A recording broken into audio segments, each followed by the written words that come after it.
Let's talk about that disgusting spectacle that occurred in Congress last night.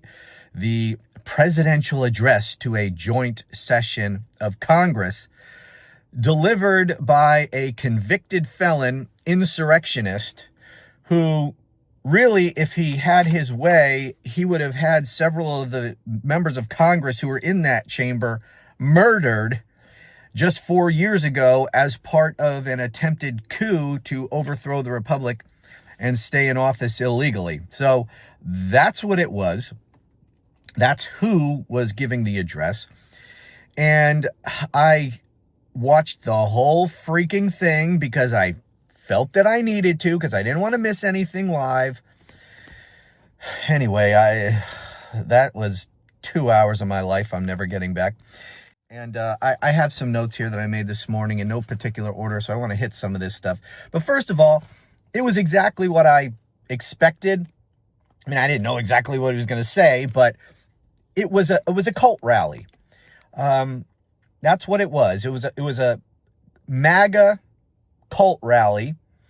The only thing different was the location. This was a cult rally in Congress.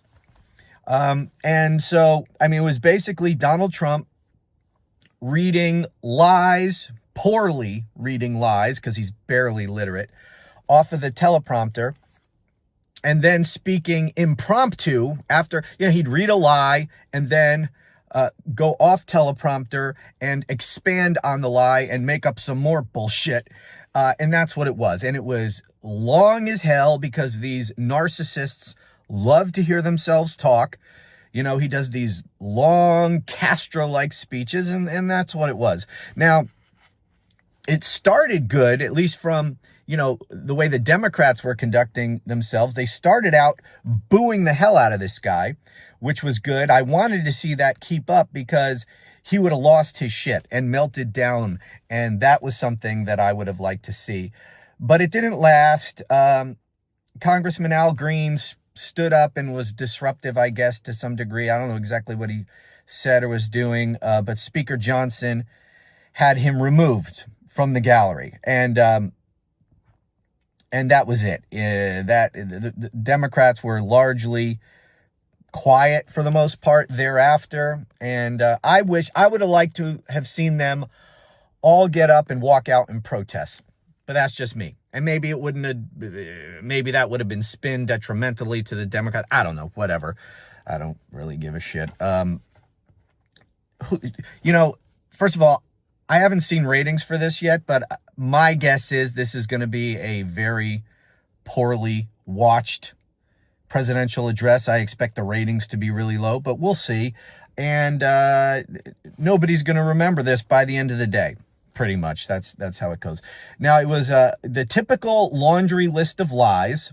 I'm not going to go through all of them because that would take almost as long as the speech itself. But the worst part of the friggin' thing, and the whole thing was awful, but the worst part from my perspective is he was reading a list of examples of supposed instances of waste and fraud and abuse that DOJ has supposedly found. I don't know how many of these things he read, but it felt like a million. And many of them, I'm sure, were either complete fabrications or gross exaggerations. But it was stupid because Trump was, reading off the teleprompter. And as I said, the man is barely literate, so he's stumbling all over his words, reading this nonsense. And, the idiots on the Republican side were doing their best to laugh. It was ridiculous. Oh, and the whole thing began, before it even began, Trump walks in, and there's video of him going up to the members of the Supreme Court, going up to Chief Justice John Roberts specifically, and thanking him. He thanks him, thank you, and he tells him, I won't forget. What's that referring to? Perhaps the fact that John Roberts, made it possible for that piece of garbage to be reelected.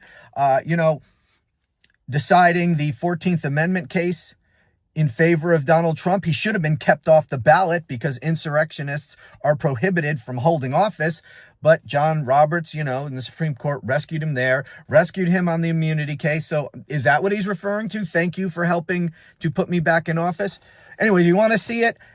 I'll edit this. Here's a clip. Watch this. Thank you again. Thank you again. Won't forget. So good. Yeah, it's good. So good, sir. Thank you.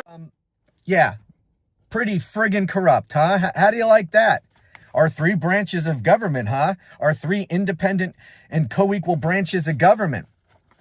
Doesn't really seem like that now, does it? Okay, what else I got here? It was boring and low energy. That is true. Most of I thought he was losing steam at one point. Then he kind of perked back up. But he's a nearly 80-year-old, horribly unhealthy man. And this is late at night. And, I know that's sort of what you expect. Here's one. This is the most, irony is truly dead. He literally said this: the days of rule by unelected bureaucrats are over. Meanwhile, Elon Musk is there, and he is an unelected bureaucrat. I don't even know if you can call him a bureaucrat because I don't even know if he's an official employee, or they have him characterized as a whatever. I don't even know anymore. I don't know whether the point is he's a friggin' bureaucrat at best, and he is literally running the government, firing people, cutting programs. He's doing shit Trump doesn't even know about.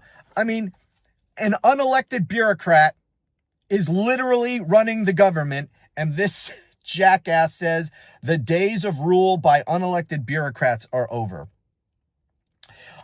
He said of Doge, he's praising Doge, and he mentions that Elon Musk is the head of Doge. Oh, I created this Department of Government Efficiency, and Elon Musk, I put Elon Musk in charge of it.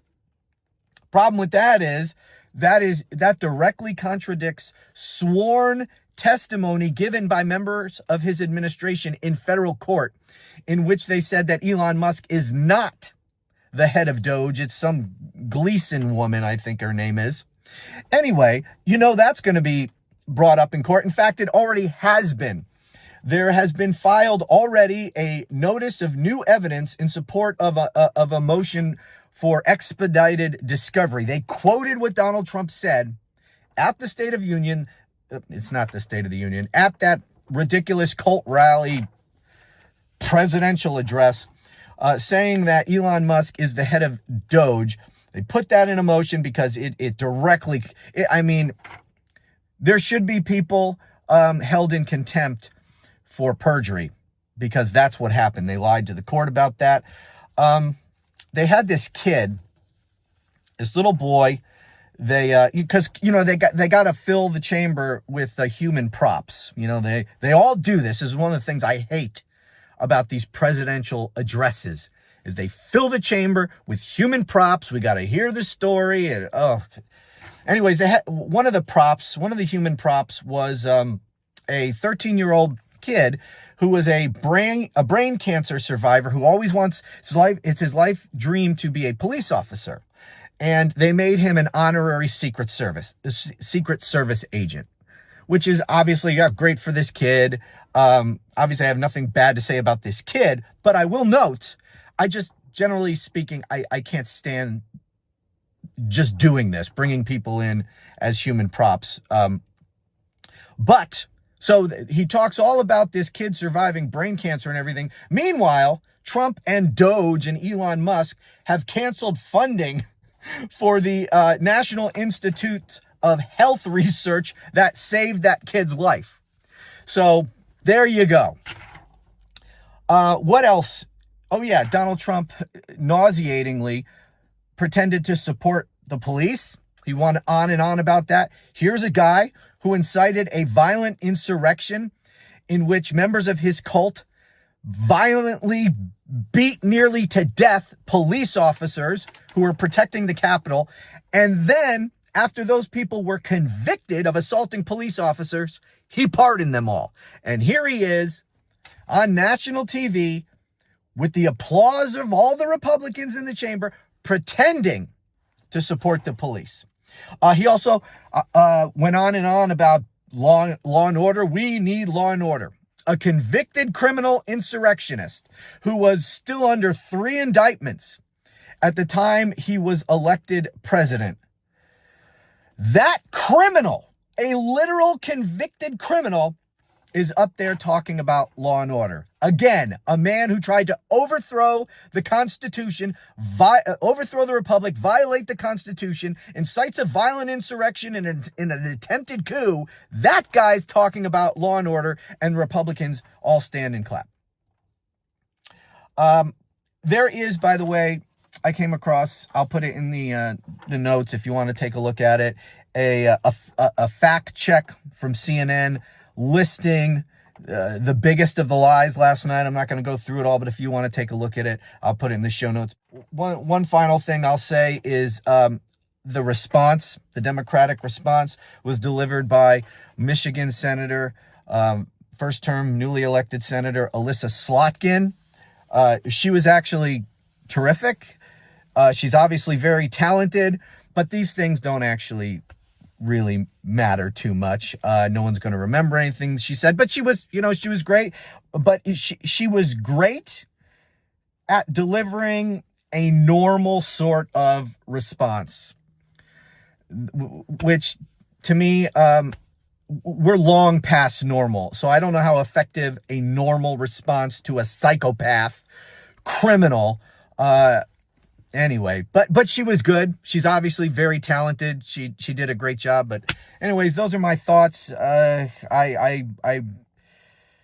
really wish I didn't waste my time. I could have gone to bed earlier and I'd be feeling better right now, and nothing new was gained. Anyway, thank you for watching, and I will talk to you again really soon.